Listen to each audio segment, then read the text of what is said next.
Well, surprise, surprise, no doubt, of course, Sadiq Khan is happy with his early Christmas present. And I say that because according to this article, he, or Transport for London, should I say, is getting a £250 million funding boost, with new trains set to be introduced. Well, it just makes me wonder just how much of that £250 million will actually be put forward to the train drivers' wages, because let's face it, they never seem to be happy nowadays, do they? Always striking, it seems, and making people's lives a misery in the process. But the article says that the government has announced it will put a £250 million into Transport for London to invest in new projects. So hopefully none will go towards these drivers, but I'm guessing some might find their way to it. Either that, or maybe, just maybe, I don't know, Sadiq Khan might find other uses out of it. Well, I could be wrong, but it does make me wonder if we'll suddenly see more ULEZ cameras spring up, eh? Among the plans, apparently, in the capital's public transport networks is expected to roll out new trains on the Piccadilly line, although they won't apparently be introduced into the network until 2025. TfL surprisingly welcomed the funding, saying it was grateful for the support. Well, how about you be more grateful to us? Because let's face it, a lot of people go on the tube every day, so you could actually reward the people for using your tube and lower the prices a bit, because like everything nowadays, they just seem to go up and up and up, don't they? But listen to this, the organisation said it was facing a funding cliff edge as a result of Chancellor Jeremy Hunt failing to announce any new support when he delivered his autumn statement last month. Well, he just love this cliff edge thing, don't they? I mean, cast your mind back to the whole Project Fear there was back in 2016. And not forgetting, of course, during the transition period. But anyway, back to this. At the end of the day, if people, and quite a lot of people, use the tube every day, so you'd think, wouldn't you, they'd actually be doing quite well for money. But anyway, commenting on the new investment from the government, which apparently says it's not allowed to be spent on daily operations, London's Transport Scheme Commissioner Andy Law said it was good news that we have reached an agreement with the government on the capital support that they will provide over the next year, and we are grateful for the support. However, we will now need to reassess our recent draft business plan and address the impact of the continuing shortfall in funding, and that work is underway so we can confirm as soon as possible what we will deliver for London. Well, it just seems like they're never happy, doesn't it? So hopefully, of course, you'd like to think we'd actually notice a difference, eh? Maybe, who knows, they could build a whole new station or update all of their trains to be like the ones on the Elizabeth line. I mean, obviously I could be wrong, but surely something like that would make it better for everyone, wouldn't it? Especially if we don't all have to sweat like a celebrity in the jungle on quite a few of their lines like people seem to at the moment, eh? Next up, I've actually got some good news for us drivers for a change, and that is because according to this article, petrol prices have apparently fallen to their lowest level in more than 2 years. Well, isn't that just great? We can now drive down the road without it costing us a bloody fortune. Although, let's face it, the cost of petrol does seem to go up quicker than what it falls, eh? No doubt, of course, they say it's because of wholesale costs, but at the end of the day, they hardly ever seem to factor that in when they raise prices, do they? They raise us the middle finger instead. But the article says that a litre of unleaded petrol now costs 142.57 pence, or if you're like the rest of us, that's £1.42.5 pence. On average at the pumps, a price not seen since the end of October 2021. RAC spokesperson Simon Williams said that the drop comes at the busiest time of the year on the roads, and he said that this is good news for drivers, especially as prices should continue to come down in the run-up to Christmas, due to the wholesale price being significantly lower. Well, isn't that great news, eh? Although he does also say that whilst the big retailers haven't announced any headline grabbing price cuts, well, there's a surprise. I bet they'll probably want to, I don't know, delay them as much as possible so they can cash in, as usual, it seems, with companies have been doing, or appearing to be doing, shall I say, since this whole cost of living crisis started. Because whereas shops just in the past used to increase prices by, I don't know, a few pence, they now seem to be increasing prices much more quickly as well, which is just absolutely disgraceful. And surely there's got to be some sort of profiteering going on, isn't there? I've long said that some sort of official regulating body needs to come in to sort these prices out, and whilst there is rumours that that will happen, it needs to happen now. Before, let's face it, they're bound to announce at some point they'll put the price up again. But get this, the average petrol price will fall below 140 pence in the next week, which is great, isn't it? And will surely leave millions of drivers out there happier than when they were taking a P a couple of years ago and going up to nearly £2 a litre. More in some service stations, apparently. And of course, it does say that whilst diesel isn't at a similar point, it is an average of 6 pence less than what it was in August, which was apparently 150.29 pence. But I still think they can do better and bring it down back to the levels we were in early 2021. Because let's face it, that was only 2 years ago. And yes, I know there's been some sort of war going on, but at the end of the day, I've heard we're getting our gas and other things like that from elsewhere, so it shouldn't really be affecting us that much, should it?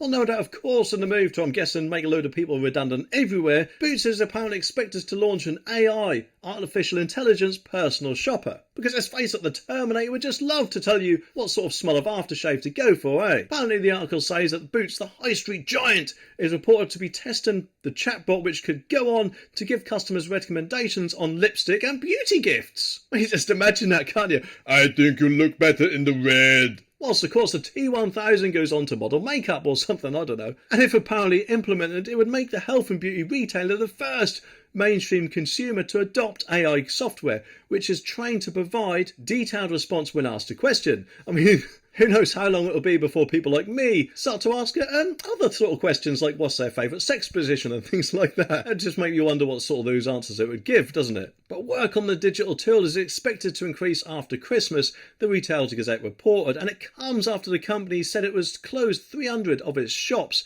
after an increase in online sales. And there we go. Because whilst there is AI, that is surely taking up someone's job, isn't it? So I'm guessing one day we could actually walk into the few of the remaining stores there'll be by then, and who knows, there could actually be a screen or whatever behind the counter asking you questions about what you'd like and things like that, and suggesting things rather than a human being, and therefore they wouldn't have to pay their wages. I mean, it could actually potentially be like in Back to the Future 2, where Marty goes in to this future cafe and is basically served by a robot. I mean, hopefully you'd like to think that would be some way off, but surely this AI is going to be the start of things like that. It just makes you wonder what's going to happen next, doesn't it? Well, you know, it doesn't take Mystic Mink to see this happen, and apparently Joe Biden has once again snubbed us and shelved plans for a trade agreement in a huge blow to Rishi, according to this article. And that is apparently until after the 2024 US election, because let's face it, he doesn't know if he'll be in, and personally I don't think he will. I mean, I don't really follow American politics at all, but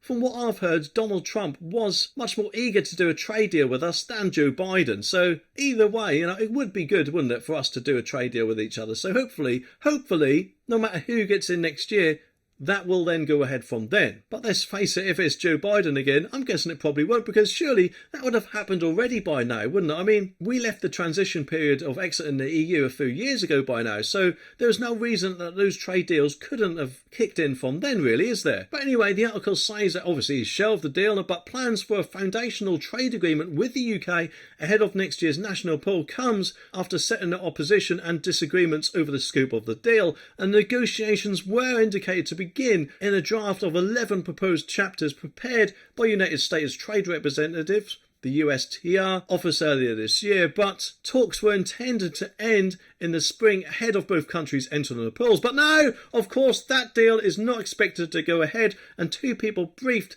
by the British and US governments have said, well, that, I'm sure, is a massive kick in the balls to both Rishi and, let's face it, Joe Biden, whether he wants a trade deal or not. I mean, obviously I could be wrong, but from what I've heard, he put that to the back of his agenda when he became US president, where Donald Trump apparently didn't. And according to the Commons Library, negotiations for a US-UK trade deal started in May 2020, but there have been no talks since October 2020. That's nearly 3¼ years, isn't it? There's just no excuse for that, in my opinion. However, apparently the proposal did not go as far as considering market access, nor would it meet the World Trade Organization's, the WTO's, definition of a free trade agreement. Whilst admittedly these things take a few years to sort out, you'd like to think, wouldn't you, that if we both wanted an agreement, we'd be able to get one. Especially, of course, as I'm guessing it would benefit us both. So surely this is another blow to Rishi. I mean, how much more can this guy take, eh? Or even the Conservative Party before they think, right, hang on, this is enough now. Rishi will presumably lose the next election, so isn't it time to try someone new? But then again, of course, some people might think, well, hang on a minute,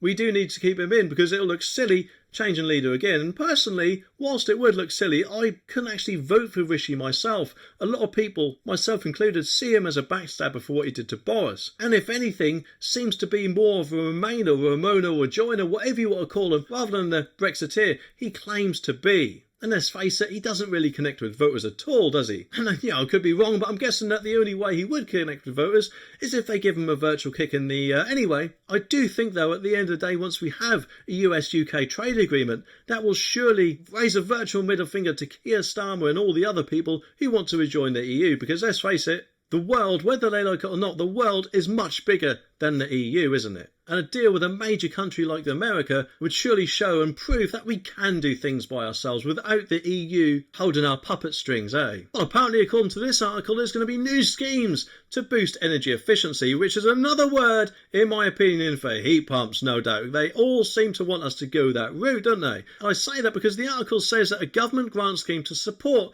the installation of heat pumps is set to benefit from another £1.5 billion in funding, and would appear to cost the public a lot more to heat up our homes, which is the last thing we need in the middle of a cost of living crisis. It apparently is among the schemes to be funded from a £6 billion package announced apparently in autumn 2022 for energy efficiency measures, and the funding covers the period from 2025 to 2028, with ministers now confirming that which new and existing schemes will benefit.